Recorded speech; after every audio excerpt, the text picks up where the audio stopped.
Hello friends, welcome back to my new vlog. ಎಲ್ರಿಗೂ ನಮಸ್ಕಾರ. Sagar F ಚಾನಲ್ಗೆ ಸ್ವಾಗತ. ಇವತ್ತಿನ ಒಂದು ವಿಡಿಯೋದಲ್ಲಿ ನಾನು ನಿಮಗೆ ಮೂಲಂಗಿ ಪಲ್ಯ ಯಾವ ರೀತಿ ಮಾಡೋದು ಅಂತ ಹೇಳ್ಕೊಡ್ತಾ ಇದ್ದೀನಿ. ತುಂಬಾ ಸಿಂಪಲ್ ಆಗಿ ಟೇಸ್ಟಿಯಾಗಿ ಇದನ್ನ ನಾವು ಮಾಡ್ಕೋಬಹುದು. ಇದು ದೇಹಕ್ಕೆ ಮತ್ತೆ ಆರೋಗ್ಯಕ್ಕೆ ತುಂಬಾನೇ ಒಳ್ಳೆಯದು.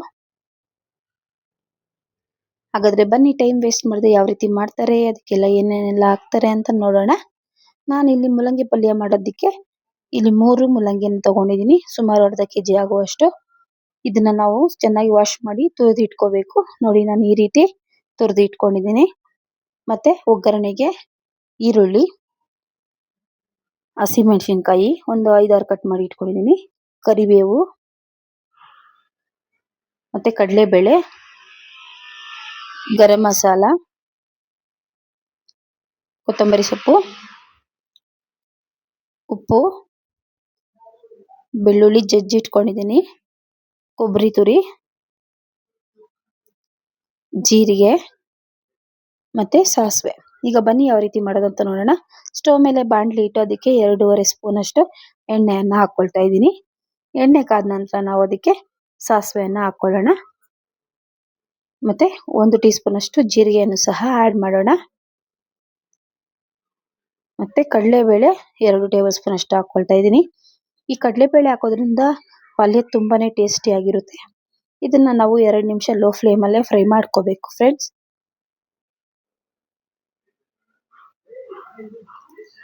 ಹೈ ಫ್ಲೇಮ್ ಅಲ್ಲಿ ಇಟ್ಟರೆ ಏನಾಗ್ಬಿಡುತ್ತೆ, ಸಿದೋಗ್ಬಿಡುತ್ತೆ. ಅದಕ್ಕೋಸ್ಕರ ಈಗ ನಾವು ಜಜ್ಜಿಟ್ಕೊಂಡಂತಹ ಬೆಳ್ಳುಳ್ಳಿಯನ್ನು ಹಾಕೊಳ್ತಾ ಇದ್ದೀನಿ. ಇದನ್ನು ಸಹ ನಾವು ಫ್ರೈ ಮಾಡ್ಕೋಬೇಕು. ಈ ಬೆಳ್ಳುಳ್ಳಿ ಹಾಕೋದ್ರಿಂದ ಈ ಪಲ್ಯದ ಫ್ಲೇವರ್ ತುಂಬಾನೇ ಚೆನ್ನಾಗಿರುತ್ತೆ. ಹಸಿ ಮೆಣಸಿನಕಾಯಿಯನ್ನು ಹಾಕೊಳ್ತಾ ಇದ್ದೀನಿ. ಇದನ್ನ ಫ್ರೈ ಮಾಡ್ಕೊಂಡ ನಂತರ ಕರಿಬೇವನ್ನ ಹಾಕೊಳ್ಳೋಣ. ಇದನ್ನ 2 ನಿಮಿಷ ನಾವು ಫ್ರೈ ಮಾಡ್ಕೋಬೇಕು. ಈಗ ಸಣ್ಣಗೆ ಹೆಚ್ಚಿಟ್ಕೊಂಡಂತಹ ಈರುಳ್ಳಿಯನ್ನ ಹಾಕೊಳ್ತಾ ಇದ್ದೀನಿ.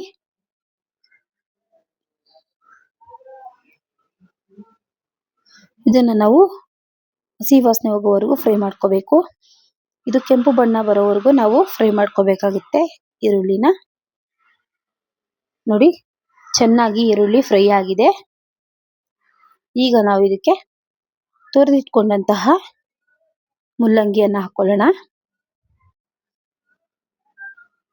ಈ ಮೂಲಂಗಿ ಪಲ್ಯ ತುಂಬಾನೇ ಚೆನ್ನಾಗಿರುತ್ತೆ ಫ್ರೆಂಡ್ಸ್. ಮುದ್ದೆ, ಅನ್ನಕ್ಕೆ ನಂಚ್ಕೊಳ್ಳೋದಕ್ಕೆ ತುಂಬಾನೇ ಚೆನ್ನಾಗಿರುತ್ತೆ ಈ ಪಲ್ಯ. ಚಪಾತಿಗಂತೂ ಇನ್ನೂ ತುಂಬಾನೇ ಚೆನ್ನಾಗಿರುತ್ತೆ ಫ್ರೆಂಡ್ಸ್. ಇದನ್ನ ನಾವು ಕಡಿಮೆ ಸಮಯದಲ್ಲಿ ಮಾಡ್ಕೋಬಹುದು. ಯಾರು ಬೇಕಾದ್ರೂ ಇದನ್ನ ಟ್ರೈ ಮಾಡ್ಬೋದು. ಬ್ಯಾಚುಲರ್ಸು ತುಂಬಾ ಈಸಿಯಾಗಿ ಇದನ್ನ ಮಾಡ್ಕೋಬಹುದು ಫ್ರೆಂಡ್ಸ್. ನೋಡಿ, ಈಗ ಚೆನ್ನಾಗಿ ಇದನ್ನ ನಾವು ಒಂದು 5 ನಿಮಿಷ ಫ್ರೈ ಮಾಡ್ಕೋಬೇಕು. ಯಾಕಂದ್ರೆ ಮೂಲಂಗಿ ಫ್ರೈ ಆಗ್ಬೇಕಲ್ವಾ, ಎಣ್ಣೆಯಲ್ಲಿ ಚೆನ್ನಾಗಿ ಬೇಯಬೇಕಲ್ವಾ, ಅದಕ್ಕೋಸ್ಕರ.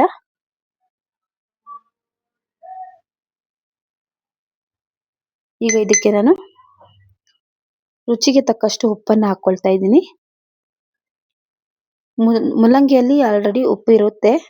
ನೀವು ಕಡಿಮೆ ಹಾಕೊಳ್ಳಿ, ಇಲ್ಲಾಂದ್ರೆ ಜಾಸ್ತಿ ಆಗ್ಬಿಡುತ್ತೆ. ಸ್ವಲ್ಪ ಸ್ವಲ್ಪನೇ ಹಾಕೊಳ್ಬೇಕು. ಈಗ ನಾನಿಲ್ಲಿ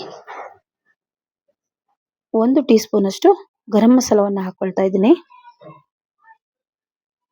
ಗರಂ ಮಸಾಲ ಹಾಕಿದ ನಂತರ ನೀವು ಚೆನ್ನಾಗಿ ಇದನ್ನ 1-2 ನಿಮಿಷ ಫ್ರೈ ಮಾಡ್ಕೋಬೇಕು. ಪುಡಿ ಹಸಿ ವಾಸನೆ ಇರೋದ್ರಿಂದ ನಾವು ಹಸಿ ವಾಸನೆ ಹೋಗೋವರೆಗೂ ಫ್ರೈ ಮಾಡ್ಕೋಬೇಕಾಗುತ್ತೆ. ಫ್ರೈ ಮಾಡಲಿಲ್ಲ ಅಂದ್ರೆ ಏನ್ ಗೊತ್ತಾ, ಹಸಿ ವಾಸನೆ ಹಾಗೆ ಇರುತ್ತೆ. ಆಗ ಪಲ್ಯ ಚೆನ್ನಾಗಿ ಟೇಸ್ಟ್ ಇರೋದಿಲ್ಲ. ಈಗ ನೋಡಿ, ಮೂಲಂಗಿ ಚೆನ್ನಾಗಿ ಫ್ರೈ ಆಗಿದೆ, ಬೆಂದಿದೆ ಸಹ. ಈಗ ಕೊನೆಯದಾಗಿ ನಾನು ಇದಕ್ಕೆ ಕೊಬ್ಬರಿ ತುರಿಯನ್ನ ಹಾಕೊಳ್ತಾ ಇದ್ದೀನಿ. ಇದನ್ನ ಹಾಕಿ ನಾವು 2 ನಿಮಿಷ ಫ್ರೈ ಮಾಡ್ಕೊಳ್ಳೋಣ. ಈ ಕೊಬ್ಬರಿ ಎಣ್ಣೆಯಲ್ಲಿ ಫ್ರೈ ಆಗೋದ್ರಿಂದ ಮೂಲಂಗಿ ಎಲ್ಲ ಇರುತ್ತಲ್ಲ, ಚೆನ್ನಾಗಿ ಫ್ರೈ ಆಗ್ಬೇಕು. ಆಗ ಪಲ್ಯದ ಟೇಸ್ಟ್ ತುಂಬಾನೇ ಚೆನ್ನಾಗಿರುತ್ತೆ. ನೋಡಿ, ಈಗ ಕೊನೆಯದಾಗಿ ಇದಕ್ಕೆ ಕೊತ್ತಂಬರಿ ಸೊಪ್ಪನ್ನು ಹಾಕೊಳ್ತಾ ಇದ್ದೀನಿ.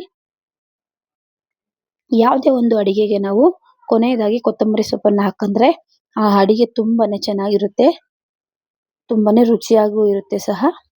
ನೋಡಿದ್ರಲ್ಲ ಫ್ರೆಂಡ್ಸ್, ಯಾವ ರೀತಿ ಬಂದಿದೆ ಅಂತ. ಮೂಲಂಗಿ ಪಲ್ಯ ತುಂಬಾನೇ ಚೆನ್ನಾಗಿರುತ್ತೆ. ನೀವು ಮನೆಯಲ್ಲಿ ಟ್ರೈ ಮಾಡಿ. ದೊಡ್ಡವರಿಗೂ ಮಕ್ಕಳಿಗೂ ಎಲ್ಲರಿಗೂ ಇಷ್ಟ ಆಗುತ್ತೆ. ಹೊಟ್ಟೆ ಖಾಲಿ ಆಗೋ ರೀತಿ ಊಟ ಮಾಡ್ತಾರೆ. ಈ ತರ ಒಂದು ನೀವು ಪಲ್ಯ ಮಾಡಿಕೊಡೋದ್ರಿಂದ ನೋಡಿ ಎಷ್ಟು ಚೆನ್ನಾಗಿ ಬಂದಿದೆ ಅಂತ. ಈ ವಿಡಿಯೋ ನಿಮ್ಗೆ ಇಷ್ಟ ಆಗಿದೆ ಅನ್ಕೊಳ್ತಾ ಇದ್ದೀನಿ. ಇಷ್ಟ ಆಗಿದ್ರೆ ದಯವಿಟ್ಟು ಲೈಕ್ ಮಾಡಿ, ಶೇರ್ ಮಾಡಿ, ಸಬ್ಸ್ಕ್ರೈಬ್ ಮಾಡಿ, ಹಾಗೆ ಕಮೆಂಟ್ ಮಾಡೋದನ್ನ ಮಾತ್ರ ಮರಿಬೇಡಿ ಫ್ರೆಂಡ್ಸ್. ಹಾಗೆ ಯಾರ್ಯಾರೆಲ್ಲ ನನ್ನ ವಿಡಿಯೋನ ಸಬ್ಸ್ಕ್ರೈಬ್ ಮಾಡದೆ ನೋಡ್ತಾ ಇದ್ದೀರೋ ದಯವಿಟ್ಟು ಈಗಲೇ ಸಬ್ಸ್ಕ್ರೈಬ್ ಮಾಡಿ ಅಂತ ಕೇಳ್ಕೊಳ್ತಾ, ನನಗೆ ಸಪೋರ್ಟ್ ಮಾಡಿ ಅಂತ ಕೇಳ್ಕೊಳ್ತಾ ಇದ್ದೀನಿ.